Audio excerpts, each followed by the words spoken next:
All right. Hi, everybody. Thank you all for joining us. We're here with our Deciding to Serve panel. For anyone who is considering a year of service, to really hear from people who have recently been in the thick of it and what the year has been like for them, and really gain from their recent wisdom. My name is Jocelin Raho, and I'm a campus minister at Chester, New Hampshire, and I'm mentoring students in a multitude of ways, but in many ways around doing post-grad service and just seeing the benefits of this experience. And I'm excited to hear what all of these. So the programs represented tonight are BSVM's Volunteer Ministry, Franciscan Volunteer Ministry, FrancisCorps Blood Volunteers. And so I'd like to take a moment to give each of our speakers a so if you wouldn't mind sharing, your name and where you served, both the location or the placement that you were at, as well as your college major, because I hear from a lot of students, I wasn't a social work major, so maybe share kind of a little bit about your background. And my fun question for you is, if you could have coffee with any saint, who would you choose and why? So I would like to hear from Sara first, please. Hi, so my name is Sara, and I am serving with FrancisCorps Volunteer Ministry this year. And I'm in Baltimore, Maryland, serving at Sisters Academy. And I went to college out in California and majored in biology and public health. And if I could have or meet with any, oh no.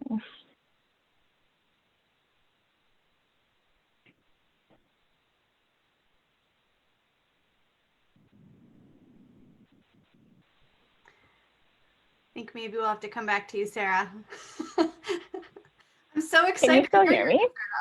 Oh, are you back? I'm here on the audio. I think the video is rebooting, but okay, we can still hear you. Okay, cool. Yeah. Oh, and Sara, is she back, Sara? Yeah. Okay, we lost you there for a second, but we would love to hear who you would have coffee with. Yeah, I think I would have coffee with St. Thomas Aquinas. I think I took a couple philosophy classes in college, and yeah, I think it'd be really cool to just hear his thoughts on philosophy and like the world in general. Awesome. That's great. Thank you so much, Sara, and welcome. And I'd like to now hear from Anna. Hello, everyone. My name's Anna, and I served 2 years with Franciscan Volunteer Ministry in Silver Spring, Maryland. I went to college at St. Mary's University in San Antonio, Texas, and I got my bachelor's in psychology. I think the other question is just the saint one. And I think, I'm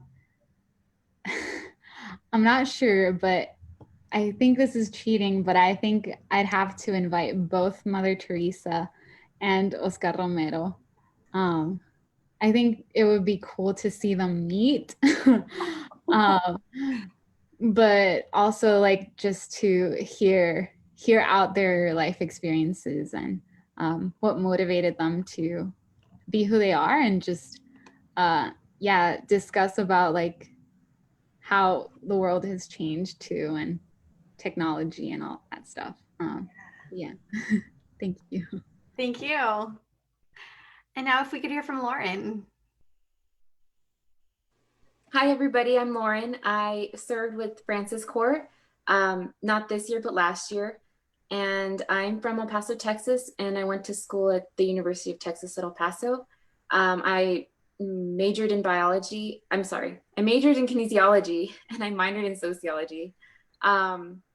And if I were to have coffee with a saint, I would probably choose Mother Mary. That was a hard one, but I would love to just be in her presence.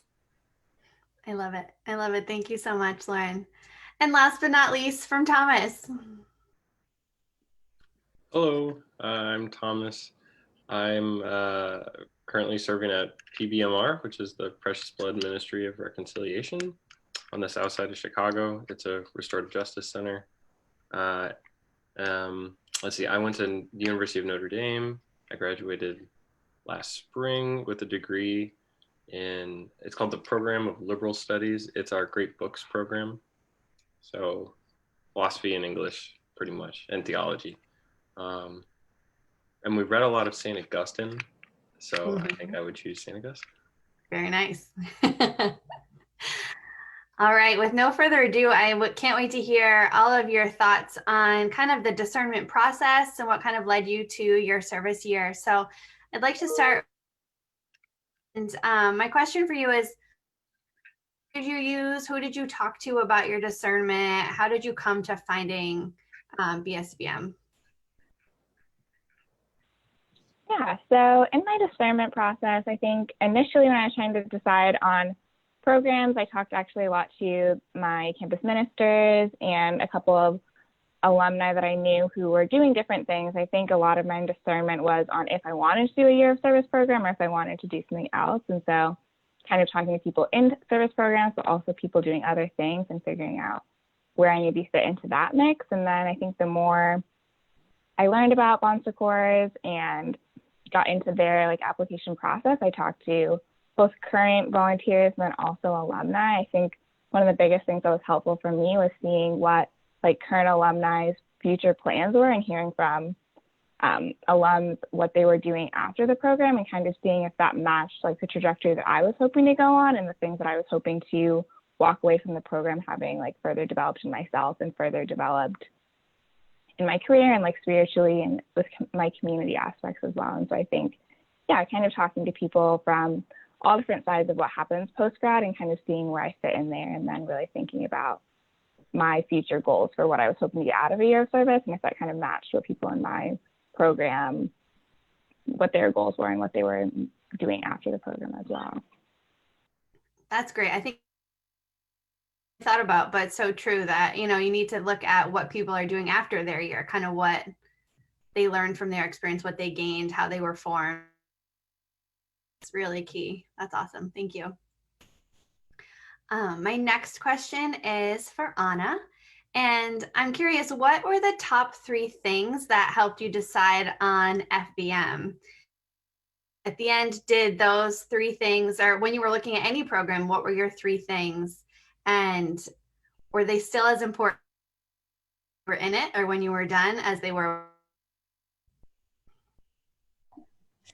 Yeah, so this was a fun question for me because I had a list. I'm a list person. So I had a list of like things I wanted and things that were like non-negotiable that I wanted for sure. And things that I'd be okay with, like, it's okay if, like we live in a house or an apartment or the top 3 things that I can remember, I don't have the list with me, but I think definitely we're like living in community and that it was like a faith-based program that like helped me nourish my faith, and that there was like a variety of ministry that I could be a part of, even if I focused on one, that I could like branch out. And I think, yeah, those 3 things really mattered. I don't think like I realized it while I was in it as much, but as I look back, I think those were like 3 of the areas where I grew the most. And so I think those mattered. But yeah, there's definitely things in my like negotiable side that I was okay without or with. I say that to my students all the time. You really have to think about, are you looking for a program that you live and serve and work with the same people in and day out? Or is it a program where you can try a bunch of different things and kind of go to work and come home, to people that you didn't spend the day with? There's so many different types of programs out there to start exploring. So that's a really great way to start narrowing it down. All right. Thank you so much, Anna. Lauren, my next question is for you. And it is, how was discerning post-grad service different from applying to jobs or when you were applying to college? What parts of this discernment process were enjoyable to you? I say to students all the time, you're going to get that good feeling, but tell us about your experience a little bit. It's so funny that you say that, because that was one of the best feelings I had ever felt, was when I said yes to something that God was calling me to. And he calls us in little ways every day, but this was a big thing that I took months to discern.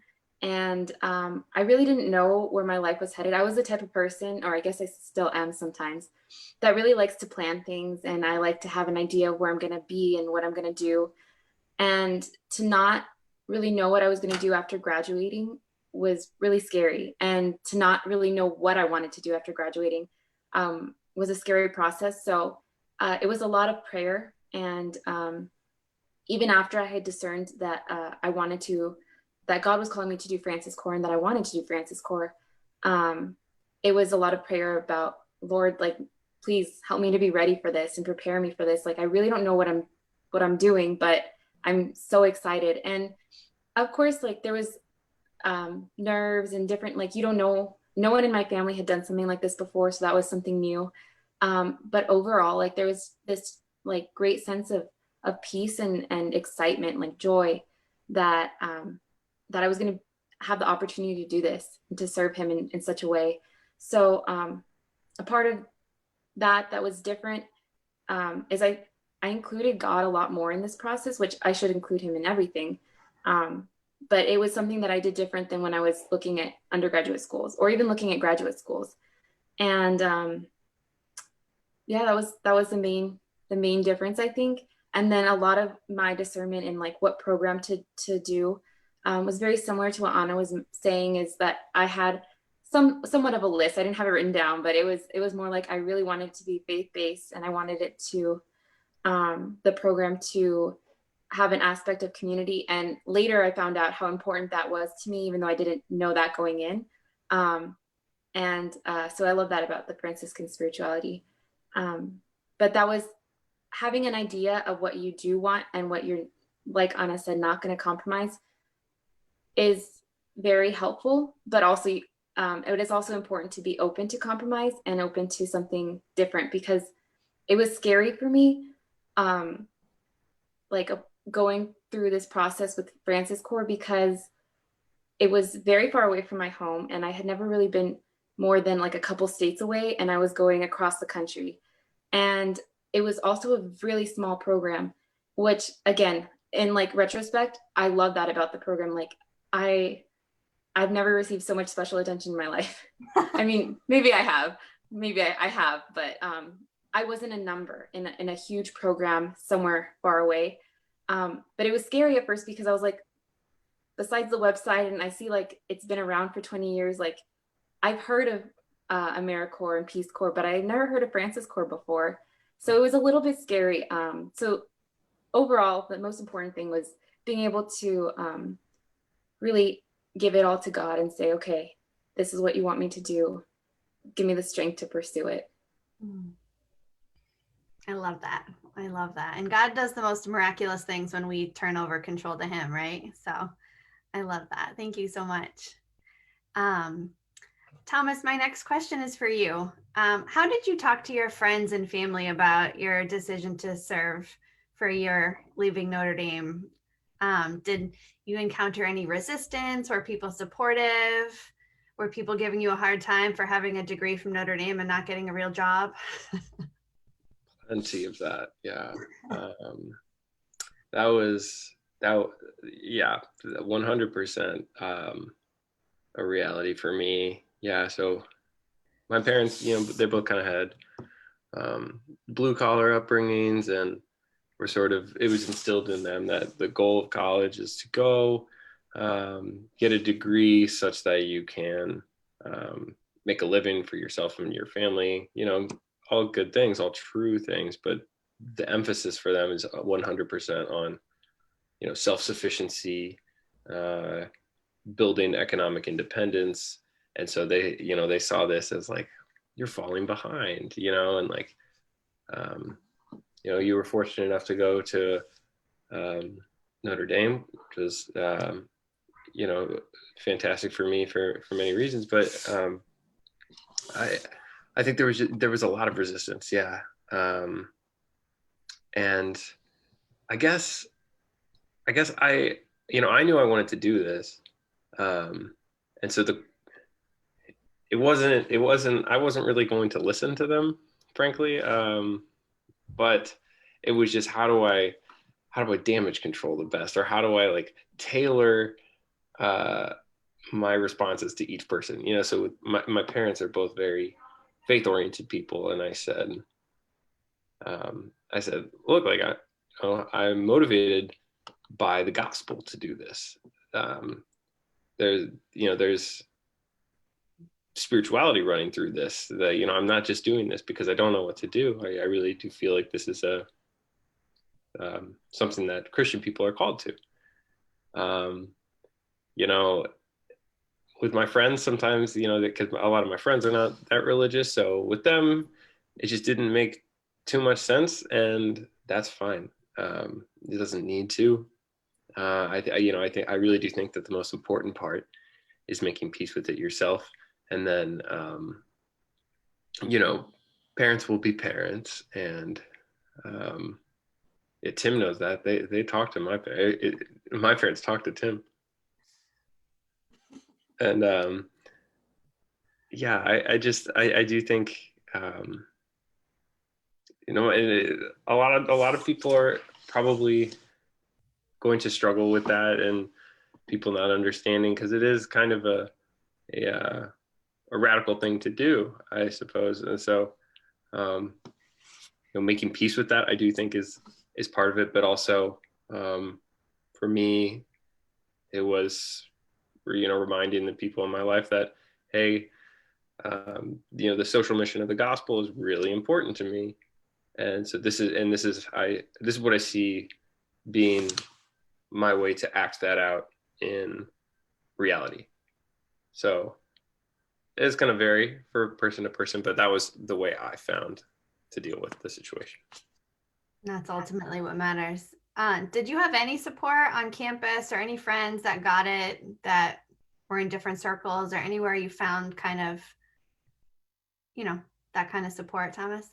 Yeah, absolutely. There's a pretty large contingent of folks at Notre Dame that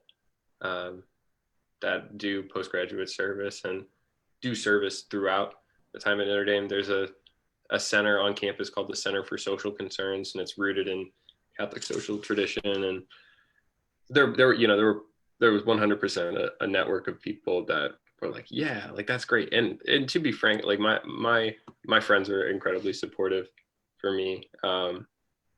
It's more like fringe friends who, we weren't that close, and people you see in passing or in a line at the coffee shop, something like that. But no, Notre Dame definitely has a very strong network and a support network in people who also want to serve. Nice. Great. Thank you. Yeah. I always call that your elevator speech. Like, how are you going to explain you're crazy doing a year of service in the 2 minutes that you actually have people's attention before they think you're crazy? My next question is for back to Sara. Can you share a short story with us about a time during your year, and since you're in it, it should be fresh in your mind, when you knew that you made the right decision? Yeah, so, okay, for a little bit of context, so part of what our service placement is we work at an urban farm here in Baltimore that helps grow produce and shares it with the community of those who don't have access to produce and have other food insecurity. And during the fall, I got to tour the farm with our program leader. So our supervisor, Olivia, it was my day to share about my service placement and walk her around the farm and share about what we've been doing.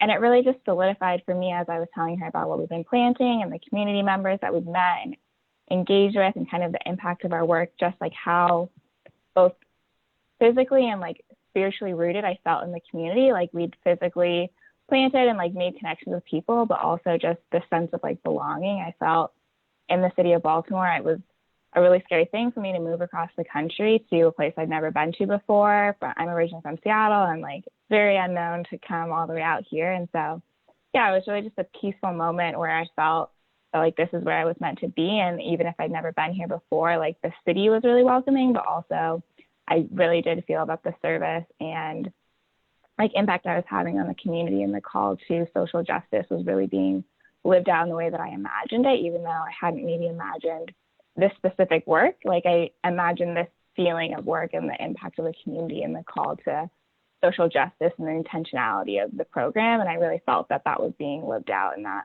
moment and in the ways that we serve. That's awesome. Good work. That's great. My next question is back to Anna. And how did you decide on how many programs you were going to apply to? It's a conversation I have with my students all the time. Do you apply to one and then you're stuck with it? Do you apply to 3? Do you apply to 10? We talk about it all the time, especially, you know, in the midst of senior year and the craziness of senior year. So how did you decide on how many programs to apply to, and how did you make time for that? So I had gone on spring break of my sophomore year to Ecuador with Rostro de Cristo, and they have full-time volunteers. So that was like the first time I was introduced to like full-time volunteering for a year or two after graduation. So that kind of like planted that seed. And then once like game time decisions came, I knew I wanted to apply to Rostro de Cristo. So like that was fixed for me. But then, yeah, there was a lot of discussions with some of my mentors of like, well, branch out. And so, yeah, I took the Response magazine, which Catholic Volunteer Network puts out. And I've been told you shouldn't read it from beginning to end. But that's what I went and did. And I like highlighted places that I liked or that seemed interesting and tried to look into them afterward. But I really decided to apply to Franciscan Volunteer Ministry because I went to the postgrad service fair social, not even the fair. I went to the social at the pub, and someone introduced me to Lizzie, our associate director, and I don't think we, at the time, I don't think we even talked about the program. But I had just turned 21 and I was excited that I could be in the pub, and we discovered we had the same birthday. So we just got really excited, took a picture. Me sending information about Franciscan Volunteer Ministry. Sorry, my connection is unstable, so if I freeze, let me know. And so, yeah, I think that conversation, and then as I read like all the information, it really started calling my attention. So I decided to apply to both Rostro de Cristo that I had already planned to apply to, and Franciscan Volunteer Ministry.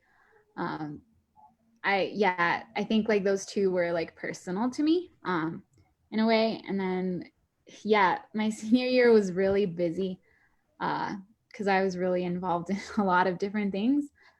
But I think it took time to like prioritize and be okay with saying no to some things. And that's hard for me. I'm usually a yes, let's do this most of the time kind of person. So yeah, taking time for myself and being okay with sometimes, I don't say failure classes, but being okay with not doing that reading because I need to finish this application. Or, you know, having dinner by myself because I know if I go see people, I'm going to stay longer. So doing some little things that gave me more time to work on those, and just, yeah, getting them in, because I had a deadline for one, but not for the other. So that gave me a little more space too, but just, yeah, keeping an eye on that and prioritizing, and knowing yourself too, where you need to rest and when you can keep pumped up. I know, right? I'm hoping people are tuning in now, because now's such a great time to be working on like the discernment process and the applications. You know, most of us are stuck in our houses and the semester hasn't started yet. So plenty of time on that response directory, which is available online in case people don't have a copy. And that search engine has been my best friend more times than I can count. But Anna, just to follow up, how did you decide, if this isn't too personal, how did you decide between Rostro and FBM? So, yeah, fun story. I got admitted into Rostro before I submitted my application for FBM, because Rostro had a deadline. And it was very challenging for me because they told me you have to give us an answer by tomorrow. And I was like, hello, no, Wow. I can't. So they were graceful enough to give me a week. And so I had to submit my FEM paper and do all the interviews in that week. So I think in the end, it was a long process, and I talked to a lot of people. And there were people on both sides who wanted me to go to Ecuador, who wanted me to go with FBM. And I think I also spent a lot of time with myself and with God. And this is a little bit funny story, and I'll try not to make it long, but I went for a walk. And it was right after one of the big interviews with FBM. And I was just like, I have no idea. Like, I love both these programs and I feel called to both these places. And I don't know what to do. And we had just talked a lot about St. Francis, and there were trees and there was wind. So I was just like, okay, like, I hate to be this person that bargains with God, but like, if a leaf falls on my hands, like, I'll go with FBM. Because, you know, St. Francis and creation. And long story short, I walked, no leaf fell in my hand. And I went back and had another interview with my former site supervisor. And he like didn't even ask me questions. He was just like, I know you're nervous and you have to make a decision, so why don't we just say a prayer? And he like knew my first language was Spanish, and so like he said a prayer in Spanish, and that just brought me like down to earth. And I was like, well, if all I'm waiting for is a leaf to fall on my hand, that means like that's where my heart's going. And so yeah, that's how a long-winded story of how I picked. But yeah. Nice. I love that.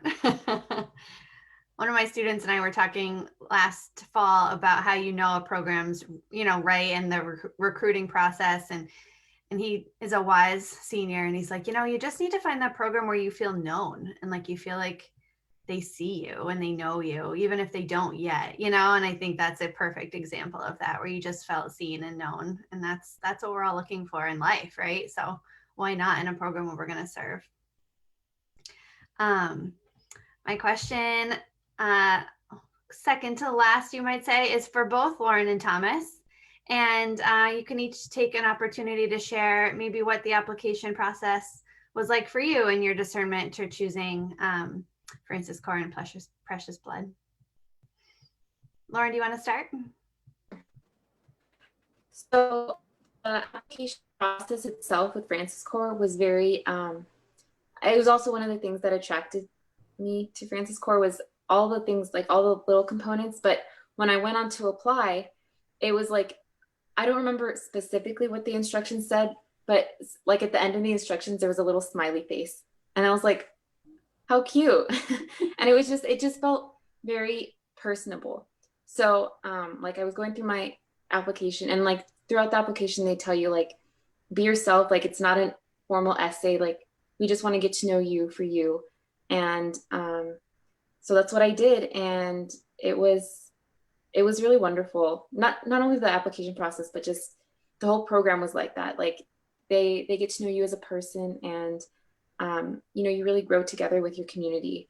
I don't know how they paired us, because I don't know how I would have paired us, but I really, really love my community and miss them a lot. So they did a great job, however they figure out their application process. As far as deciding on FrancisCorps, they were the only program that I applied to. And they were the only program I was interested in at the time, when I was discerning whether or not to do a year of service after graduation. And I used the Catholic Volunteer Network. I went on the little search engine, and I just like filtered out all the things I was looking for. I wanted it to be faith-based. I wanted it to be Catholic. I wanted it to be with other young adults. So I was, what, 21 at the time? No, I was 20, I think. I don't know. I was young-ish. And I was like, I want to be surrounded, because there's some wonderful programs that include like whatever ages you want to be, or, you know, older populations. And I knew I wanted to be surrounded by other young Catholic people that were in the same area of life as me, because one, I was worried that if I didn't go to grad school soon after my graduation from undergrad, I would never go back to school, which isn't true, but that was my fear. And so I was like, if I'm surrounded by other young people, they're probably going to be applying, and like it'll encourage me to apply. And there were other young people that applied to grad school. I still didn't. I mean, I applied, but I never ended up going. But it was such a blessing to be surrounded by them. And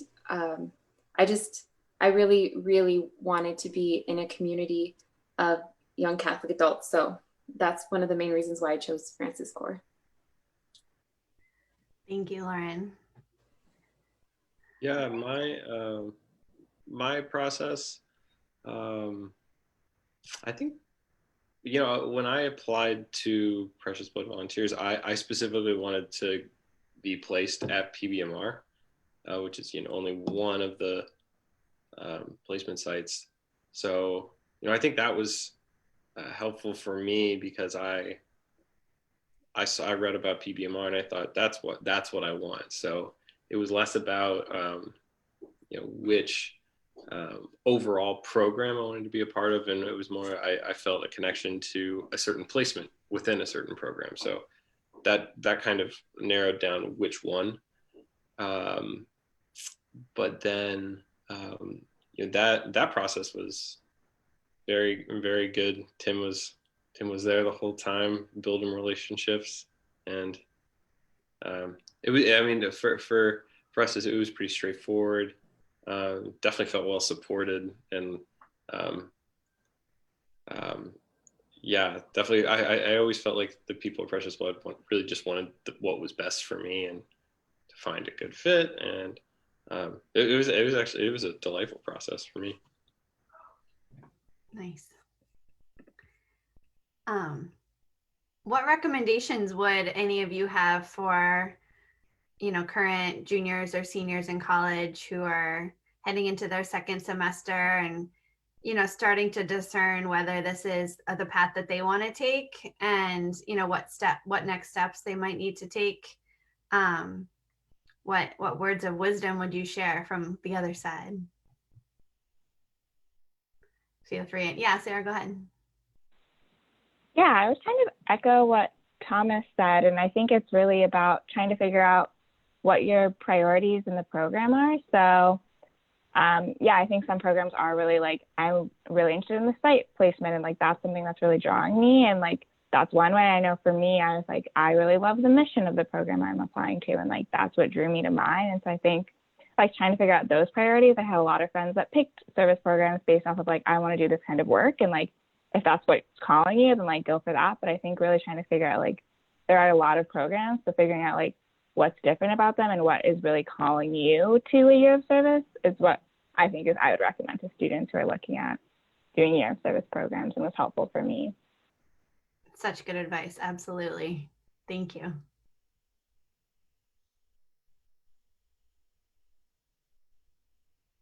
Anna? Yeah, I would advise that like remember it's a process, so it's not like deciding whether to have ice cream or a pie at a restaurant, even though that might be a process too for some of us who are indecisive. Oh, I'm frozen, am I? We can still hear you. Oh, okay. Yeah, we're good.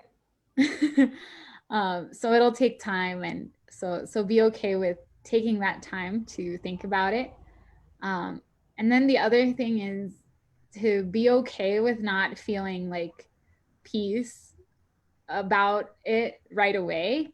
I think like a lot of times I've been told like go with whatever brings you peace, or wherever you need to be is where you feel most at peace. And that doesn't mean if it brings you peace, you shouldn't go there.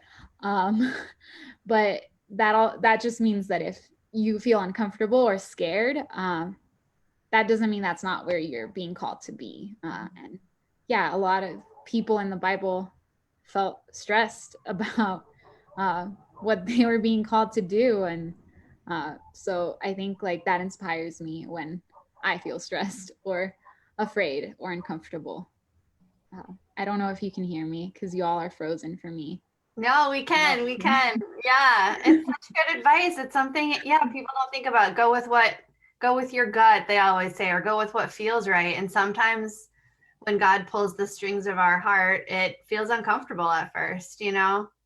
I love this idea of vocation being, you know, where your greatest joy meets the world's greatest need, but sometimes that need challenges our joy a little bit, you know, and that's okay. I think that's such wise advice. Thank you, Anna. I think we lost Lauren for a second. Any words of wisdom from you, Thomas? I think that if you're at all considering doing it, I would urge you to do it. I don't know. I have come to really, really value being pushed outside my comfort zone. At the very least, it's going to do that, and you know, hopefully, it is what you are looking for. So, you know, I think if it's on your heart, that says a lot, and you know, this half a year so far, you know, I still have half a year to go, but it's been fantastic. So I would recommend it to you know, anybody who is seriously thinking about it more than, you know, momentarily.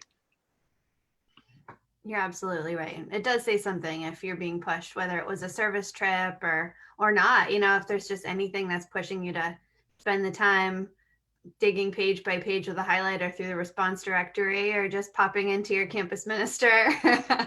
It does say a lot about what you're being called to. So thank you guys all so much. And for those of you who are currently in your year, God bless you for taking this on in the midst of a global pandemic and serving people who need it probably now more than ever. So yes, thank you. And may God keep you safe and continue to inspire you in your work. So I've got some great friends here representing all the different programs. I just want to turn it over to anyone to open up for questions or to wrap it up on your end before we close. Yeah, well, thank you for hosting, Jocelin. It's wonderful. Oh, my pleasure. I could talk about this stuff all day. Well, to anyone that might not know me, I'm Paula from FrancisCorps Volunteer Ministry. I've been watching our Facebook stream, and I'll let you know if any questions come in there. But anyone who's watching, please comment your questions. I'm keeping an eye on them, and I can ask them of our panel. But I'll ask, if Charlotte, if you would have any questions here as well. Not to call you out too much, but feel free to ask your questions. It's now time to, hear from the volunteers directly or recent grads.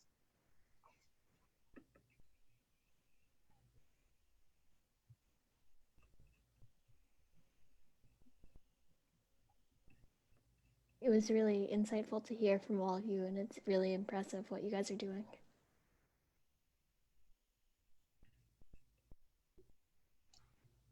Great, thank you.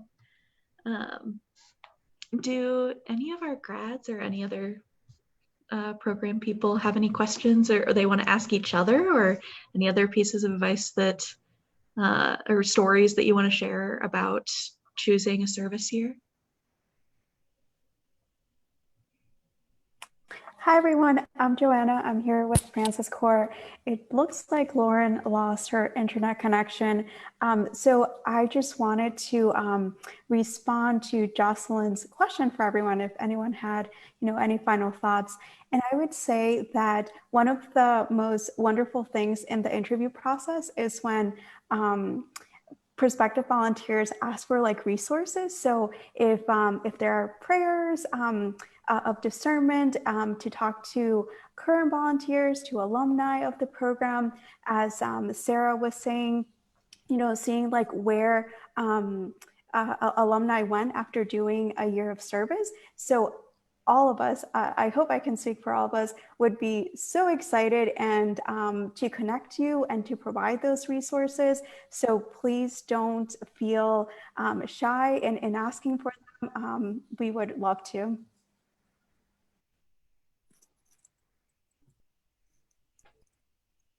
Yeah, hi everyone. I'm Emma Edwards. I work with Franciscan Volunteer Ministry. And yeah, just to thank all of our volunteers for being on this panel with us. And I think it's so helpful to hear from your all's perspective.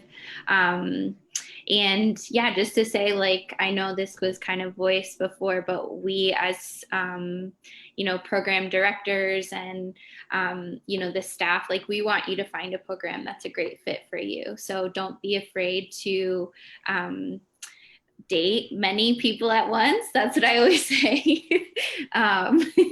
Because we are, hoping to find a great fit for you. I know, I've been on an interview with someone and they speak about wanting a particular type of role, or a conversation rather, and I'll point them right over to Precious Blood or FrancisCorps or whatever.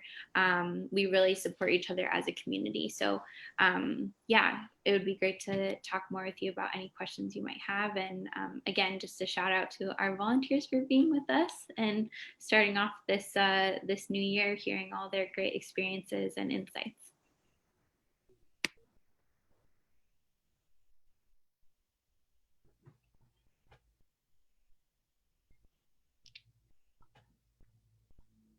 Well, thank you, everyone.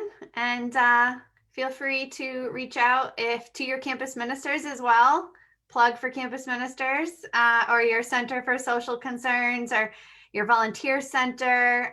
There's lots of us at all different institutions who love this work and would love to connect you to all the friendly faces you see here and the many others that may have the program that's the perfect fit for you. So thank you all so much for being here, and best of luck in your discernment. Thank you all.